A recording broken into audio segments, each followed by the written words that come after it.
Hello, lacrosse friends, and welcome once again to Inside the World of Box Lacrosse. I'm Steven Stamp with Adam Levy. We're very pleased to have you with us here on Blue Squatch Productions.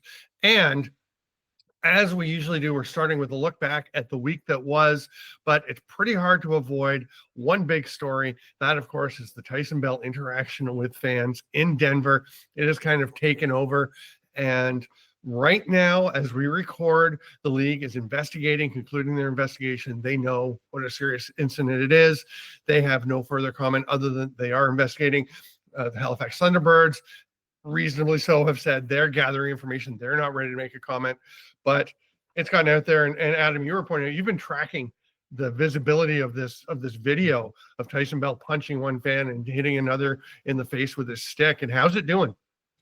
Yeah, unfortunately for the National Lacrosse League and for Tyson Bell, Barstool Sports got a hold of the video, and it's now up to 2.8 million views on X alone. And that was posted, I believe, at 5 p.m. Eastern time last night. So only about 16 hours that it's been up. It is definitely taking the internet by storm in all the wrong ways. So definitely not a good look. So we'll start with the actual incident. You know, it's a couple of young fans clearly taunting. I mean, one of them obviously giving the finger, you can see in the video, to the Halifax players coming off. We heard they were saying some things, pretty untoward things to Tyson Bell about his personal life, which is not cool. You're getting into, you know, family and loved ones. But he obviously went beyond the line that you need to toe with the punch and the slash. And, you know, then security jumped in eventually, and his teammates, Jake Withers, grabbed him by the face mask and kind of pulled him out of there. But the incident itself, like, ooh, how do you respond to that as a league? Yeah, and I think Commissioner Frew definitely needs to be swift and stern with his decision making in this process, considering how this is blowing up. I also just want to make as an important note that the video that has circulated around the internet was released by the father of one of the two kids, and that is how it got public. And so if anyone was wondering where the origins of that were, it was the family of the accused assaulted, I guess, although we have been, easy to start the video wherever you want to start it, and maybe not show the 4 quarters before leading up. We don't know everything, that kind of, because I definitely did not watch the game live, and I'm sure it wasn't on the game board as it was happening. But no, like you said, there's no excuse for it. It is interesting to see, because as such a new young league, I mean, sponsorship and partners you guys have talked about, it's going to make things hard for that. It's nice to get eyeballs. Everybody says, you know, all media is good media. I don't really agree. I don't think it's the look the league wants, but more importantly is the sponsorship. As the league was growing, they're on ESPN now. I mean, how do you guys think it affects that? So it's interesting that there is the saying, all news is good news, all media is good media, any coverage you get. And it's interesting because it's, for a lot of people, it's going to be a black eye for the league. It's going to be a difficult situation. How, you know, is it harder to sell to sponsors? At the same time, what else came up yesterday? Well, it was the anniversary of the brawl in Madison Square Garden, where Mike Milbury and a bunch of Boston Bruins went into the stands. Mike Milbury took a guy's shoe off and hit him with it. You know, Terry O'Reilly. Now, that was a little different because fans were right on top of the action like they were here in Denver, but one of them grabbed one of the Bruins players' sticks and hit him with it. So then, you know, you're defending yourself. But there were, like 8 or 10 Bruins went into the stands. Terry O'Reilly's climbing up over seats to get to a fan and beating him up. And you know, Milbury with the shoe, of course, is quite famous. Those videos get a lot of views too, and the NHL seems to be doing okay. You know, everyone knows the Ron Artest incident in Detroit, right? And you know, so many things that get a lot of attention. Is it, in a perverse way, maybe going to help the league blow up?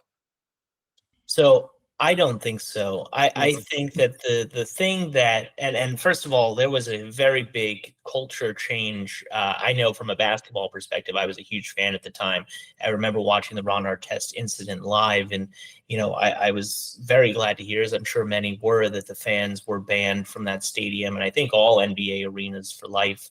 And look, once we get the full evidence of what happened, and I'm sure it will be as equally damning to the fans that were involved here as it looks like Tyson was to them. Yeah. And I'm sure that they will get an equally harsh punishment as Tyson will. And I think that that's very deserved. But I think that there is a line for professional athletes and how they need to act in those situations. And I think that the biggest difference here, Stamper, is that the NLL, as much as you and me and Greg and all of us want to act and believe that the NLL is way bigger than it is, sadly, when you read the comments on Barstool Sports, they're all over the internet. People are like, what is this sport? Or pro box lacrosse, or I don't know about this. And the interesting thing is that a lot of these people have this odd perception, this old perception, I should say, of, oh, these are just these snotty prep school, pretentious kids who think they have everything. That couldn't be further from the athletes in the National Lacrosse League, these hardworking blue collar guys. So it just shows you how where the mainstream fan or the mainstream sports fan is just so unaware and detached of this. And when you see things like this, it just is going to make people not take it seriously. Maybe, but does it not also, and I don't know, I'm playing devil's advocate a bit, but does it also not have, how many views has it got right now? Well, now that since we started recording, it's probably up to 2.8 or 2.9 million. Okay, 2.9 million views. I'm going to say half of those people don't know lacrosse. Mm-hmm. And now they know maybe more than half, honestly, right? especially in America. So that's one thing, like Stamper, in Canada, you guys, if I'm speaking to somebody who's Canadian and I say we film box lacrosse, everybody knows what it is. If I say it to an American, most people look at me like I got 5 heads. They're like, what? I'm like, it's a way better version of lacrosse, I think, in my opinion. But no, the impression of lacrosse players in the United States, honestly, is that white Ivy League, like prestige, rich parents type of view, whereas the box lacrosse community with the Native American and the grittiness that goes up through the Canadian minor league system with the juniors and seniors starting right there. I mean, it's a completely different, like you said, a very blue collar feel. And like Stamper said, though, I would be willing to bet closer to 75% of the people don't know what box lacrosse is that have seen that that video. Yeah, and I would just want to add also that, I think that when it comes to, while people don't, recognize what the sport is, I think that it's a situation where, I totally just had a blank train of thought. Maybe we just cut that out because I totally just forgot what I was going to say. I say we keep it in. 7:45. Okay. But yeah, anyway, so you were saying, Stamper, yeah, I totally just blanked on everything. Oh, now you're going to make me go. Yeah, I just wonder if there will be an uptick in people being like, oh, this is interesting. But I mean, it's tough because as a league, you have to respond in an appropriate way, but also like, how do you take advantage of it? Like it's a tricky moral line too, right? I mean, philosophical line, like, do you take advantage of, if there are a bunch of new people seeing it, do you take advantage of that? I don't know. And we have a Preston sighting. We've got your daddy cup. Hi. Do you want to say hello? What are you doing? Yeah, so it's 2.7 now. 2.7? Okay. Yeah, I went to check it while you guys were talking, but yeah, you see he goes, oh yeah. It doesn't look good. This is, I hadn't watched this game at all. The way I found it was at the IL Indoor. Like I said, every morning I wake up, I open the app up and I'm scrolling through and I was like, oh my goodness, are you serious? And of course, then had to deep dive into it. And yeah, it's definitely not the look everybody's going for. But I got to ask, how is Preston doing this year on his picks? The one time I watched, he had a very rough weekend. But since then, has he cleaned it up a little bit, buddy? Yeah, he's doing good. Preston, how are you doing on your picks? Good? Oh, you're shy. I know. I feel like that about my picks a lot of the time too. I think he's in the middle of the pack, right, Preston? Yeah. I've started doing better since I started just copying his. If you watch our show, you notice I just watched Preston's pick and I'm like, all right, I'm going to go with him because he did way better than I did the first 2 weeks. So we're going to call it good from there. Yeah, he had a bad weekend last weekend. I think he went 2 for 2. But he's for a 3-year-old, not so bad. Geez, 2 and 2. That's not that bad. It's way better than I've had the first 2 weeks. We have high standards in this house, Stamper. So shall we move on? Do we have anything else to say about that, or we want to actually take a look at a game that we previewed last week? Please, yeah. I mean, as we can all agree, the product on the floor and the potential of the sport is incredible. And, we did see that in the other 3 games. And we previewed Philadelphia at Las Vegas, the back-to-back, the home and home. And boy, it was a tough one for Vegas. Tough one for me because I picked them to win. I actually maybe shouldn't bring that up, but I thought they're going to bounce back. I thought they're going to have a really strong game. And, as we're talking about picks, I blew that one. Obviously, Philadelphia came in and just dominated in that game. I mean, the Philadelphia offense right now looks amazing. They look the best that I arguably would say have ever looked, with the amount of options that they're getting. They've got I think they've got 6 different guys with 5+ goals this season. You're seeing again a shooting percentage last weekend of 22%, which is definitely above what the averages usually are. Usually, I think they're around, at the end of the season, the best teams are around 18-19%. So, and then really when it comes to, if you look at it, I mean, defensively, there were times, and it's all about playing a full 60 minutes, where it looked like the teams were pretty even. You're seeing some great play out of Connor Kirst. He's really going out there and hustling. And I have to say, having seen him in person in Philadelphia post game, he's a big, strong dude. Looks really committed to the game. You can see why he's also beloved in the field game. But yeah, when it comes to goaltending, when it comes to not playing the full 60 minutes and not hitting the shots, I mean, again. And while his assists are totally high, 17 assists for the season for Jonathan Donville, still only 1 goal. I think he's shooting 3% on the season. So he is not finding the back of net, and that's pretty rough as well.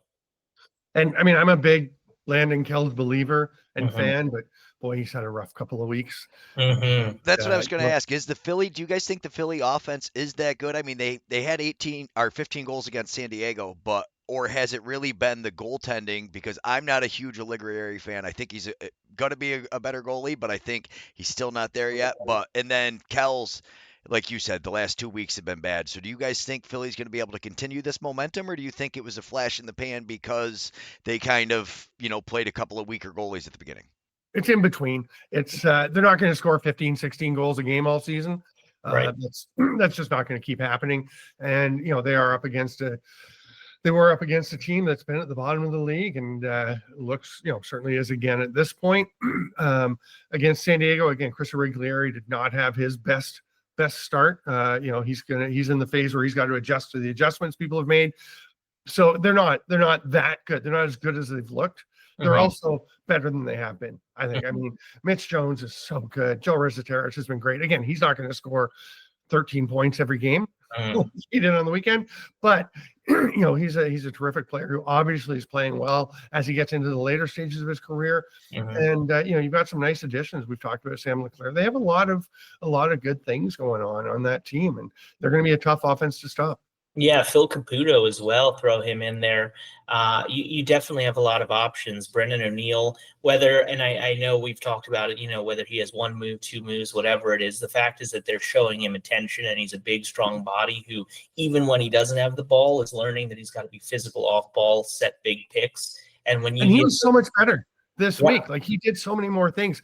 He was showing he's not a one-trick pony, which actually speaks to his developing intelligence as a box player. That, the first week it was working. Just keep shooting from the outside. He made some nice inside moves, some spins. He showed his athleticism. And we haven't even mentioned Holden Catoni, who might be the best shooter on that team.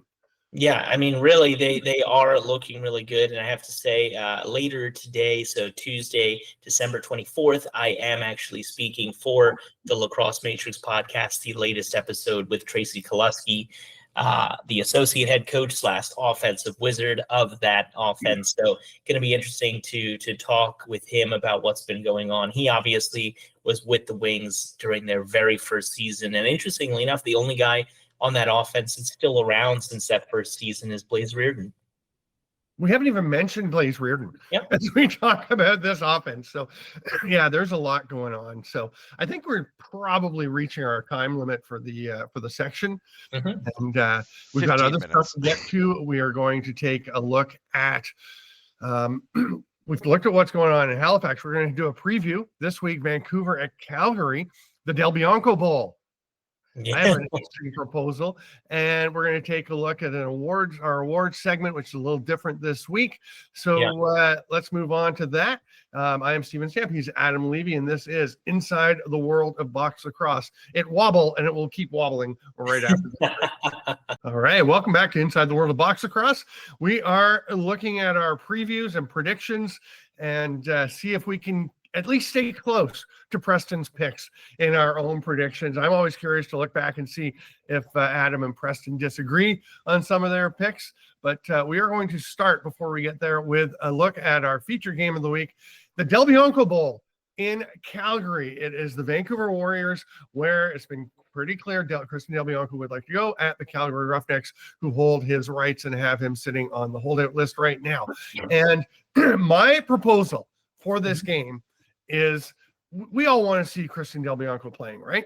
Mhm. We know the route to that is a trade to Vancouver.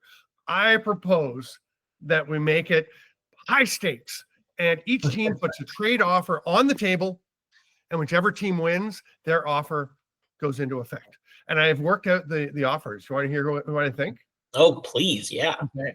So Calgary proposes that they get Connor O'Toole, Owen Grant, Braden Laity, Adam Charlambides, Ryan Martell, Keegan Ball, Jonathan Peshko, and first-round picks in 2026 and 2027. Pretty solid trade, Wow. right? That is a lot. Right? Vancouver, Yeah. it has to be somebody who's on their roster. They propose that Calgary get the rights to Chris Willman, who is currently on their holdout list. Let's Okay. go to extremes. Yeah. I know it's not going to happen, but it's fun to think about. But, as we go into this, obviously Del Bianco is a big story, but both teams are going to be focused on who they have playing and what's going on. What do we see in this game coming at them? Yeah, I mean, I think that it's going to be very interesting. First of all, really excited to see what Jonathan Peshko did when he was out on the floor the last game. My family, I don't know if you know this, Stamper, but is a Hopkins family through and through. My grandfather was actually the captain of the Blue Jays back in 1936. So, Dad still works with Hopkins. So we're still a Baltimore family through and through on the dad's side. But yeah, so great to see Peshko. Also found out before the season, I was looking it up, he was the first Hopkins Blue Jay to go in the top 5 in the NLL entry draft since Holden Katoni. So, yeah. Holden went 5th to Calgary, right? Yep. Yeah. So not a lot of Blue Jays going in the top 5 in the last 10 years, but yeah, cool for Peshko to do that. It's been great seeing Alex Stotkis. How do you pronounce Stotkis? I pronounce it Stotkis. Stothicus. Okay. I think I'm still working on that one. Yeah. He's been pretty solid at the faceoff dot. Got to say that it's been impressive. Thank you. Yeah. And so it's been good to see that improvement. And you're seeing their young guys really improve. And I have to say, Aiden Walsh really had a great performance the last game too. And he is in a really tough spot. It's hard to not talk about him with all the Del Bianco potential news. And look, it's going to happen at some point. I think Vancouver is way more eager to have it happen sooner rather than later compared to Calgary is. And then, from Calgary's perspective, it's almost kind of it doesn't help situations that the fact that Dane Dobie has decided to turn back the clock 10 years and be an MVP candidate. And now they're 2-0. But also let's and I said this in regards to people talking about Rylan Hartley and Riley Hutchcraft and kind of all these backup goalies that are having these opportunities. I know that people want a starter and people want to have who they want in net for their teams. But the reality is that's out of our control. That's out of anything else. And I think out of fairness to the guys that are in between the pipes right now, we got to give them a chance until they prove that they are or aren't the guy. We got to say, okay, if Cam McLeod or Colby Bowman's who we're going to go with, we got to get behind them while we still can. Yeah. And, it's interesting. It is tough when you have young goaltenders. It's like young quarterbacks. I'm going to make an NFL reference and look at Sam Darnold. Look at the season he's having in Minnesota. They're 12-2, 13-2. Awesome season for the Vikings. Sam Darnold has been one of the best players in the National Football League, and he was written off. People are like, "Oh, he's terrible. Why did they draft him so high?" They drafted him so high because he was a great athlete, a great player, and we're seeing now that excuse me, hopefully we can cut that out. We're seeing that it was the New York Jets were the issue. And it just took him a while, but you have to have, you see other players who develop. And, I'm thinking a guy, Holden Cattoni is a good example of a guy who, it took him a little bit to get going. Riley O'Connor in Calgary as well took a while to get going. Not to pick on Calgary, because that's just, they were good players, but they've developed guys as well. I mean, you see Hayden Dixon come along. It took him a while. He stayed there. I think goalies take longer. Well, obviously, we all think goalies take longer to develop. So you've got young goalies. It's going to be tough. Chris Origlieri was fantastic last year, and he is in a bit of a tough stretch right now. It takes a while. Is Aiden Walsh going to be consistent every week? No, he's a young goalie. It's just not reasonable to expect. Christian Del Bianco wasn't consistent every week as a 19, 20, 21. Well, he didn't start till he was 21, but I mean, it's a big challenge, and it's hard, and there's not enough goalies, and that's the thing with goalies developing slowly. You don't suddenly have a wave of great, consistent franchise goalies available.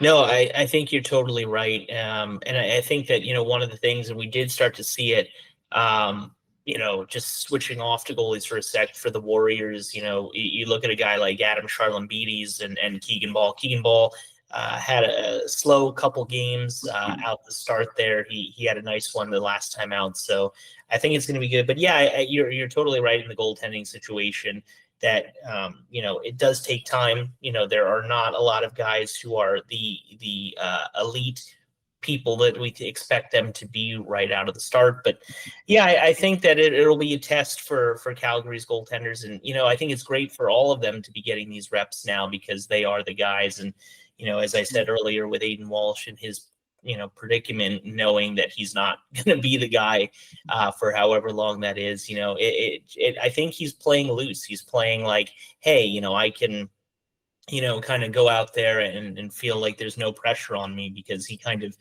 I guess, knows what's coming down the corner. I've got one more example before we go on to the picks, just to think about as a young goalie.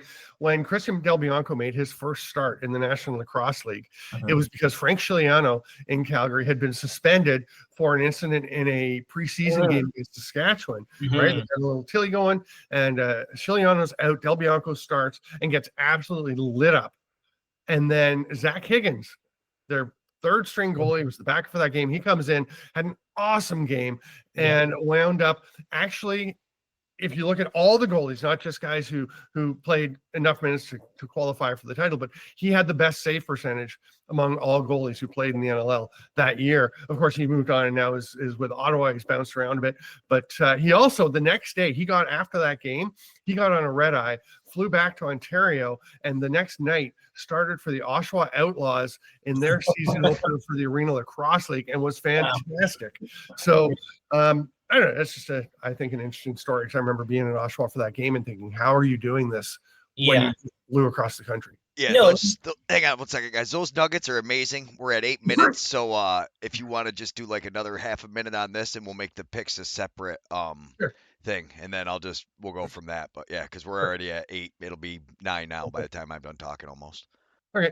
Yeah. I think you're totally right, Stamper. When it comes to, players getting opportunities, the amount of guys who say, yeah, if it weren't for this injury that happened to another guy, if it weren't for this situation, and sometimes that's all it takes. But, you got to be ready. That's why these practice roster guys, all these guys who can be around the team, they got to be ready to go when the time comes. And some guys do it better than others. And I think that's what's most important. Great point. And I mean, heading way east from this preview matchup and looking at Josh Dahlwick in Toronto, is the leading scorer for the Rock because Tom Schreiber is out. So lots of things. With that, I think we'll wrap up our preview of this week. So much going on in this Christmas week at ITWOBL and in the National Lacrosse League. We're going to take a break, and we'll be back with Inside the World of Box Lacrosse, where we actually make our picks and see how we're doing so far and how we're going to do next week. All right, real quick, one question for you before we end this segment. Aiden Walsh, over 80% save percentage for the rest of the year. He's at like 82 now or 83. Do we think he'll be over 80 or under 80 for the season? Under. I think it's maybe 78, best 79. Cracking 80% is tough in the National Lacrosse League. Yeah, it doesn't happen that often. I think it'll be hard, but I don't think it'll be too far off it, but yeah, under. Awesome. Thanks, guys.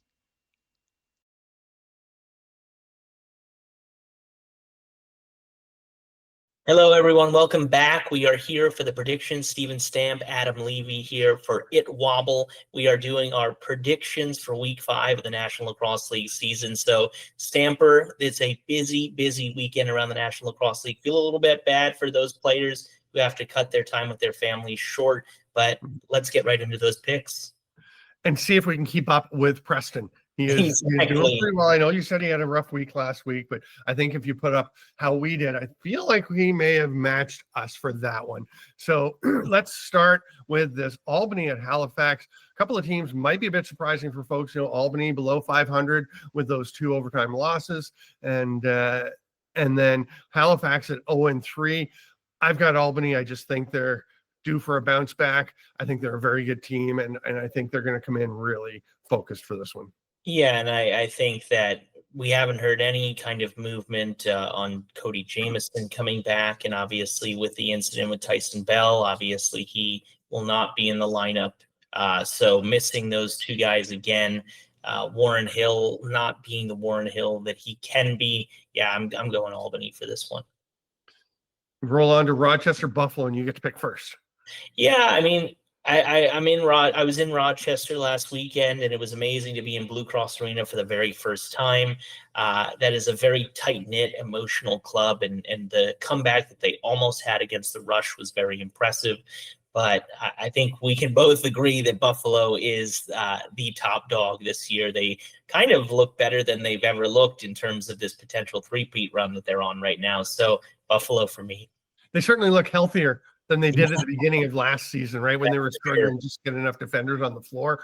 They've got some great additions, and they look very good.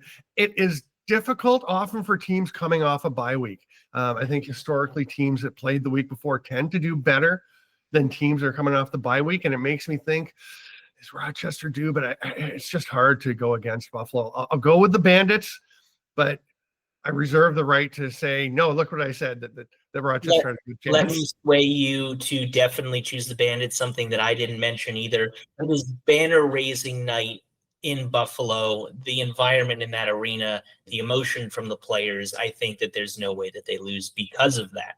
Distraction? I don't think this team gets distracted. Okay. Ottawa and Toronto. I guess it's my turn to go first.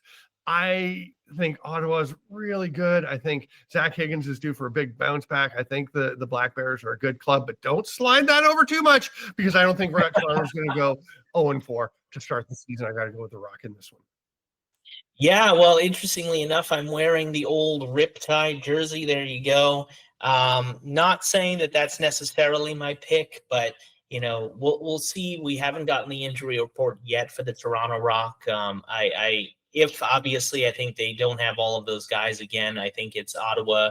But I'm also still going to actually pick Ottawa because, I want, as a storyteller, I want that to be a feel-good story around the holidays. We haven't seen a lot of them. I was on the radio for a radio station in the prairies over the week. And, one thing that's been unfortunate is we've only seen them twice so far this season. And it's really, you'd want to see more of the Black Bears to start the season with their new town, their kind of this new branding. So I'm going to go with the Black Bears and hope they can pull it out. Not a bad pick. You get to pick first in the Philadelphia at Saskatchewan game. So I think this is going to be an absolutely exciting game. I'm super thrilled about it because, Saskatchewan right now, and not to kind of bleed into one of the other segments that we're going to do, but for me, Saskatchewan, they just look so good, and their mentality is great. Yeah, I spoke to Zach Mans actually for the Lacrosse Matrix podcast. That episode was out yesterday. They're gritty, they're tough, they're doing everything. But we talked about that Philly offense. So you're really going against a high-flying offense versus a really tough defense. Those are often the best matchups. I think that Saskatchewan looks like the more complete team right now. So as much as it pains me to go against a Eastern team, I'm going to go Saskatchewan. You were a Western guy for quite a while. It's true. I lived in BC for like half my adult life, so Yeah. we get the West. I mean, Philadelphia's really been on a roll. It's not going to, you can't see it going the same way for them this week. But they are certainly a much improved club. It's interesting because you look at Saskatchewan and you can say, well, they've barely been winning games. They've been winning all these close games. They're due for a loss, but I think they actually are due to probably play even better. I think they've still got some more to show, and I think they've, what they've shown in that comeback against Halifax, and then they just look like a really solid team. And I think Frank Chiliano, I talked about before the season, is he on the Nick Rose trajectory? He looks like he might be, where Rose was, he was a pretty good goalie for a long time, right? Then all of a sudden, the last 4 years, at age 32, he clicked in, and he's had his best 4 seasons, including winning a Goalie of the Year award. Frank Chiliano, 32, the similarity of their careers to that point is kind of eerie when you look back at it. And I think Frank Chiliano may be hitting that goalie peak, and I think Saskatchewan takes this game with him playing a great game. Mm-hmm. Yeah, it's hard to disagree with that because, I mean, Chiliano's been fantastic. So moving on to that Del Bianco Bowl, I'll kick this one off, Stamper. You know, again, as a storyteller, I mean, if Calgary can win again, I mean, this is the shock of the season, really, or at least the positive shock of the season, considering Toronto and Halifax definitely shockers as well.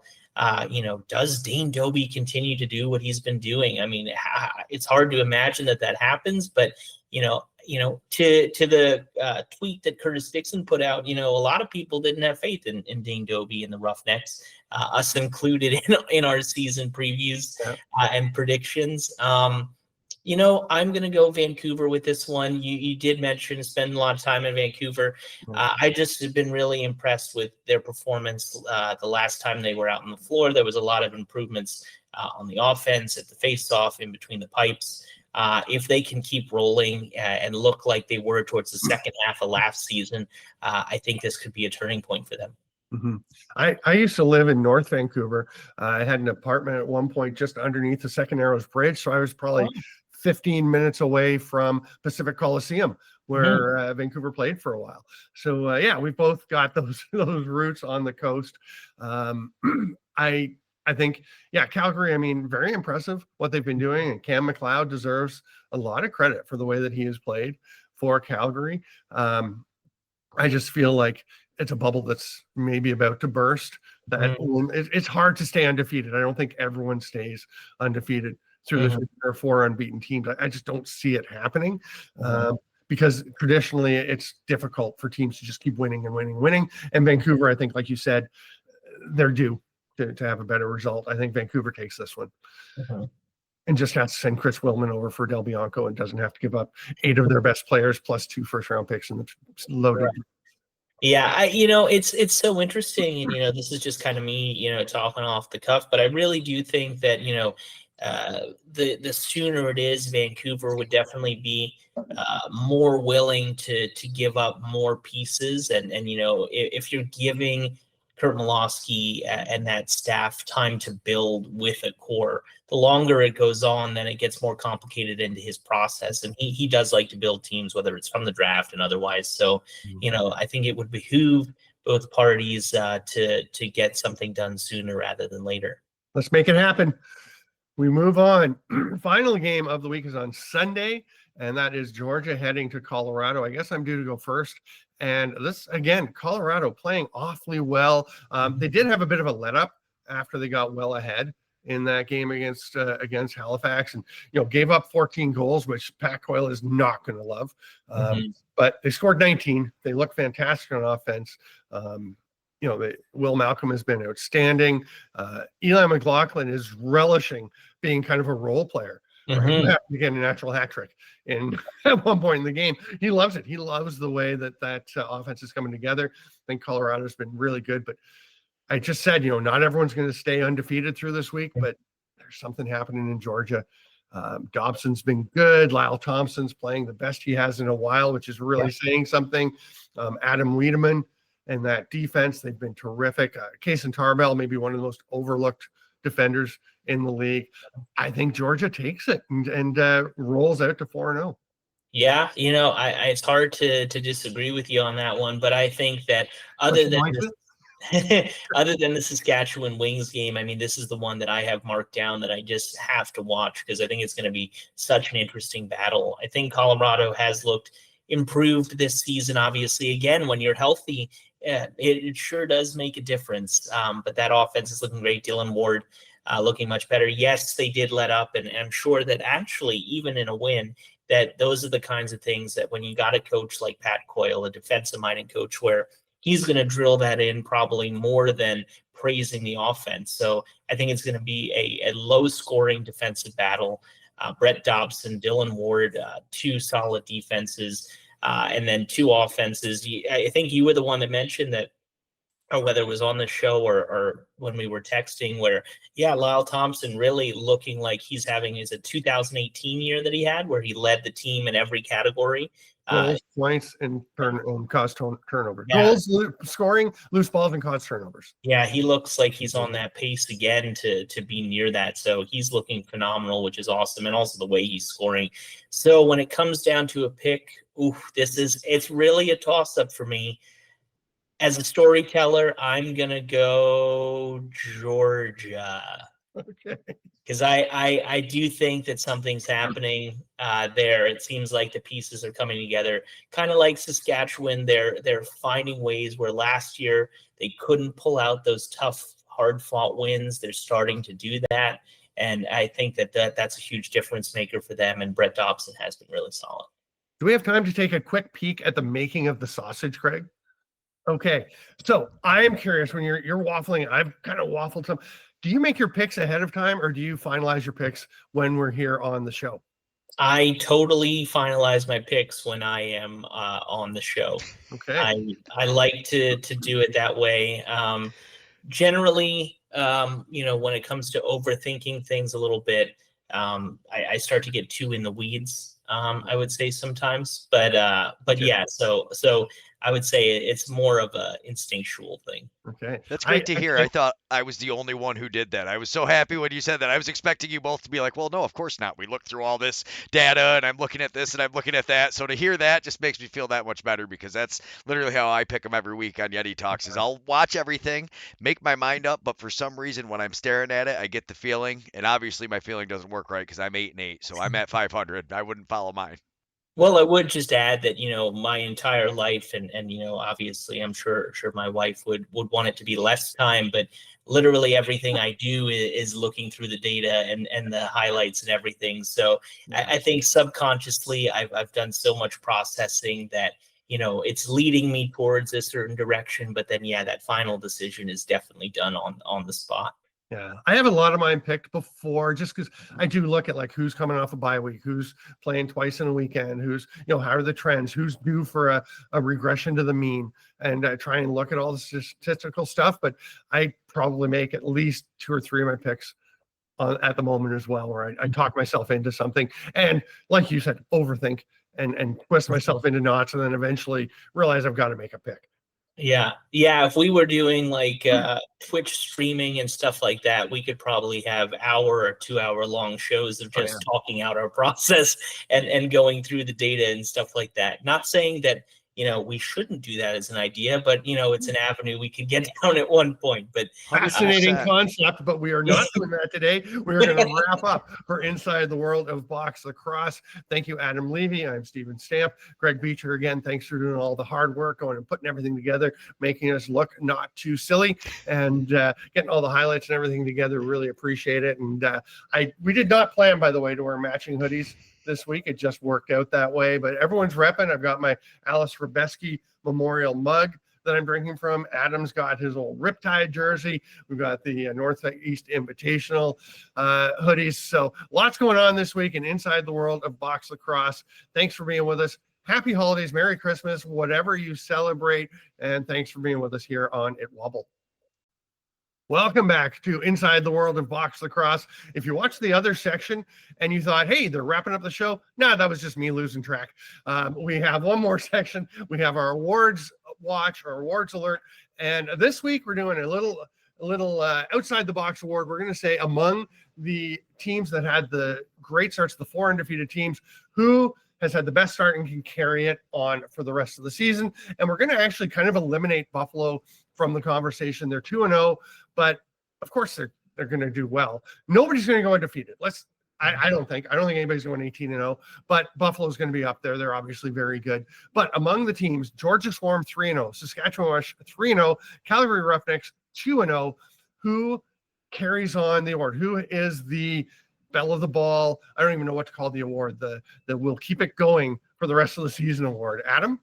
Well, yeah, I mean, not to start off and be a Debbie Downer, but let's get Calgary out of the way right now. Calgary is not going to go 18-0. Sorry, Calgary fans, you're being very impressive so far, but that's not going to happen. Now, when it comes to Georgia and Saskatchewan, obviously we've had a lot of high praise on this show and throughout the season on Georgia and Saskatchewan. For me, and yes, I might be a little bit biased because I've been in person for 2 of the 3 Saskatchewan Rush games this season, but I've been very impressed with what I've seen from them across the board.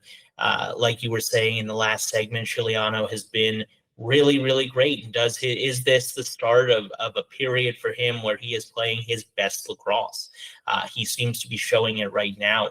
Defensively, they're really playing that kind of early to mid 2010s Saskatchewan Rush lacrosse, gritty, starting from the back, moving the ball up. It's been really impressive to kind of see that. And guys are finishing. Zach Mann's leading the way offensively, but so many other weapons. And of course, this has been without Robert Church, who missed his first game since, January of 2019.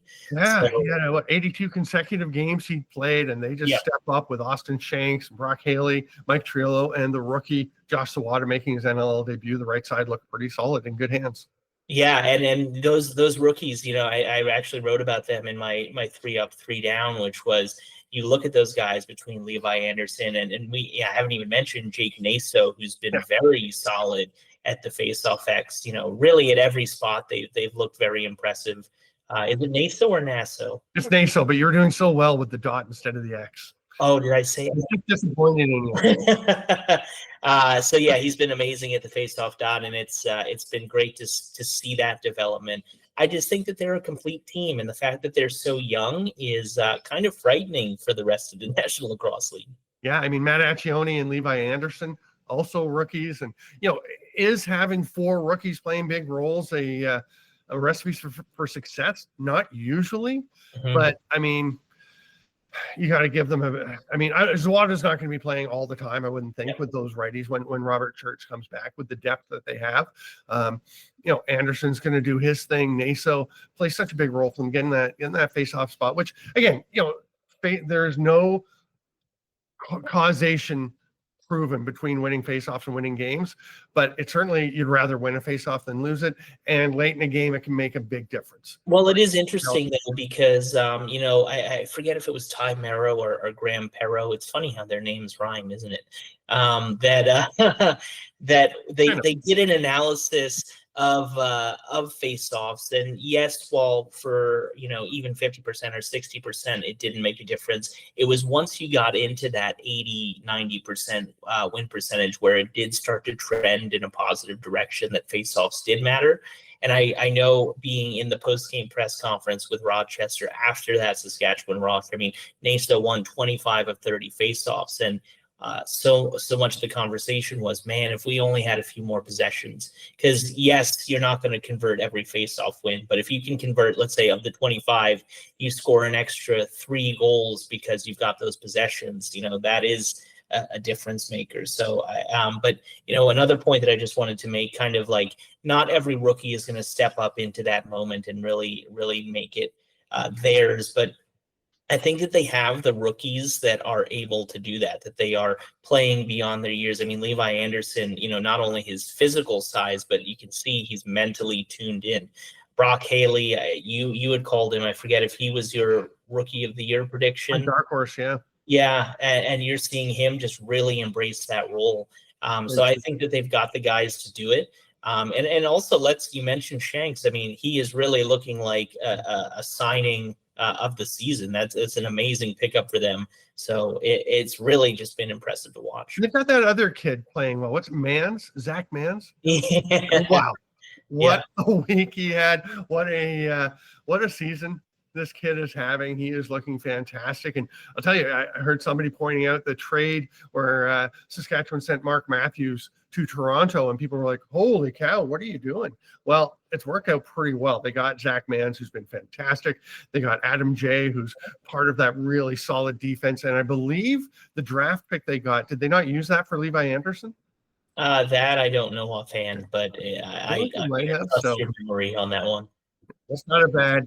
Right, because we looked into this last year and that was huge. So I was not a big Zach Mans fan. I was on the opposite end of it. And after Stamper educated me on it, the biggest things I've taken away from our shows together is it takes at least 5 possessions to get a goal. You need 20%. So unless you're winning over 80% of the faceoffs, it really has zero effect. And the other thing is, though, is really hitting that 80% for your defense. You can't let them get that many shots. It was essentially, if a team's getting a shot a minute, you have not benefited your goalie is what I took from all of Stamper's things last year. The numbers of it, I had no idea, but now that I'm starting to kind of understand the large progressions, it is funny how much that really plays into it. And as we're going forward with Dobson and the rush with Chigliano, I mean, what do you guys think? Who's going to have a more successful season?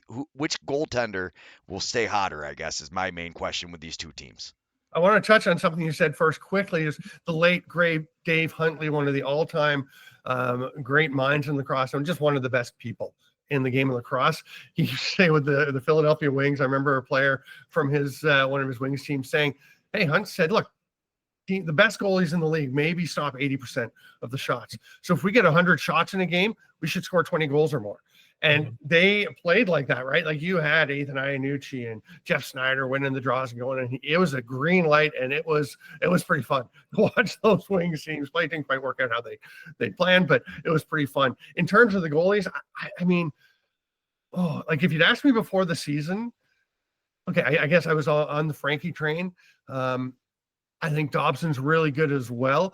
I think Frank Chiliano's just figured a lot out, and they're both such good defenses too. I mean, you got Jordan McIntosh in Georgia. I'm going to waffle like crazy on this because I just don't know. But if I had to pick somebody, I think I'd go with Chiliano.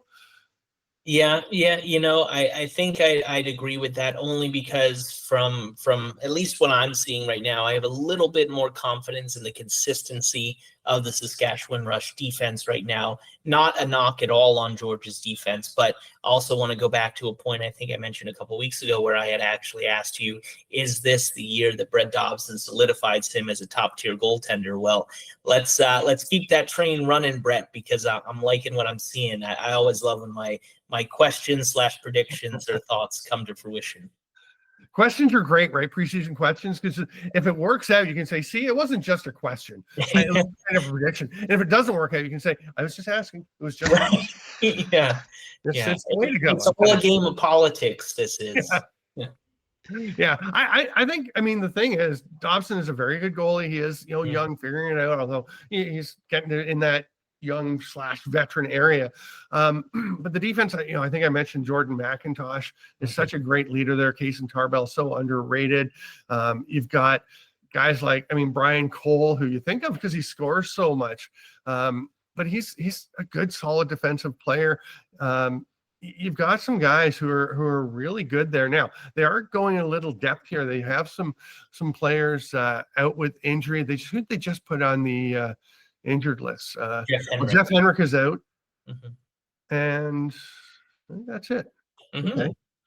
Interesting. Okay, so I don't know. I think they're good. It's one of those things where the sum of the parts is greater than the whole is greater than the sum of its parts, right? Where we've got all these guys who are good players. You don't have a lot of kind of big name players. Wiedemann maybe. Maybe, McIntosh, Jeremy Thompson obviously has been around for a while, but I think with guys like TJ Comizio, Don Rannigan, Mike Manley, it just adds a lot to a very gritty defense that just seems to do it every week. Yeah. I mean, the veteran and experienced presence that they have on that back end, so many guys who have worked together, really know each other. They've got a core back there that's always incredibly helpful. Also, just interesting because we have been talking and we've been praising both offenses and their potential, but really they're barely only averaging over 10 goals a game. I know, right? So, the fact that they have so much potential, both of them, and they're not really hitting that as to this point, when we see them at their best, that'll be kind of give us a better indication of maybe what we can expect as the season goes on. Yeah, I mean, you can pick a player or two for each team. Like Shane Jackson had a relatively quiet season so far, 7 points in 3 games, including just 3 goals. I think you're going to see more out of some of those guys. And then you look at Saskatchewan, and again, Zach Mans has been ripping it up, and Austin Shanks, Haley's coming along. But after that, I mean, they've only got 3 guys with 10 or more points. After that, you go to Levi Anderson and Jake Boudreau with 5 each. Ryan Keenan only has 4 points in 3 games. Church has played 2 games, has 4 assists, and now is out. So I think there's a lot more to come there as well. I think both of them are going to regress to the mean in the sense of getting better offensively. Yeah, I mean, that trio that you just mentioned for Saskatchewan, I mean, that is a vast majority of the goal scoring. And then you could say the same with Lyle Thompson. I mean, 10 of the 34 goals just on his own. So, finding those other options and having those guys finally finish and get to the back of the net will be key.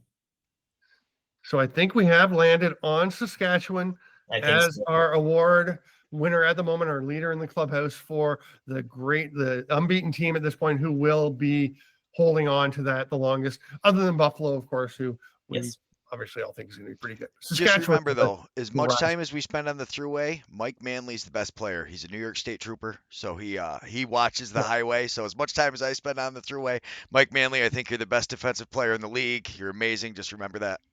Amazing. And just the best guy, and probably has the best mustache, right? Oh, that's really tough. I mean, Phil Caputo. What about Clark Walter? Clark Walter's got what's wrong with the stash and Clark Walter? It's fine, but I mean, Mike Manley, look at it.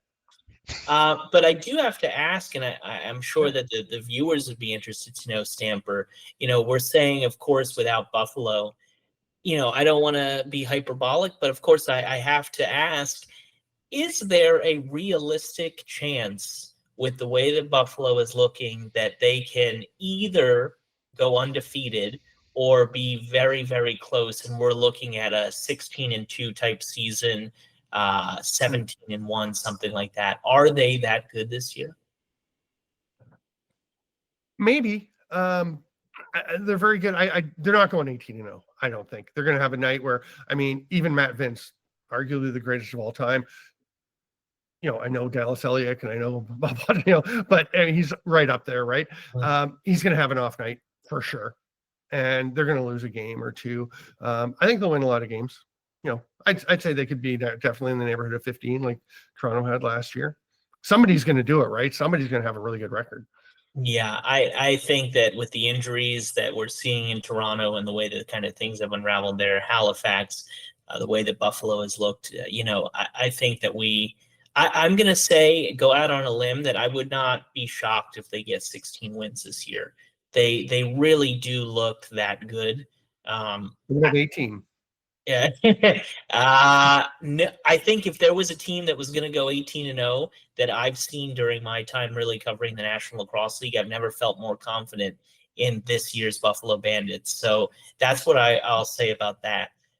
But again, Levi says Buffalo will go 18-0. Write it down, put it in. Send it out of Twitter and send it out across the internet. There you go. End the show right there. There we go. Okay, I will do whatever Adam says. So we will wrap up Inside the World of Box Lacrosse this week with Adam saying the Bandits are going to go 18-0. He is Adam Levy. I am Steven Stamp. Thanks again to Greg Beecher. And of course, thanks to all of you for joining us here on Blue Squatch Productions for ITWOBL. And the very happiest of holidays, the merriest of Christmases, the most joyous of Kwanzaas, whatever it is that you celebrate, we wish you all the best over this holiday season. Absolutely. And don't be afraid to leave a comment. Let us know what topics you'd like, Yeah, maybe which award guy you'd let us know. Comments really help the algorithm, help push it out, and it helps us let us know what you want us to talk about. So thanks so much, we'll make up everybody. awards Yes, I to talk like it. about. So Yeah, make up suggest. some. I love it. All right. Thanks so much, you guys. I really appreciate it. I still say I have the best view in the house. All the work is just kind of, that's a little added, but no, I love it. Thank you. And we will see you guys next week.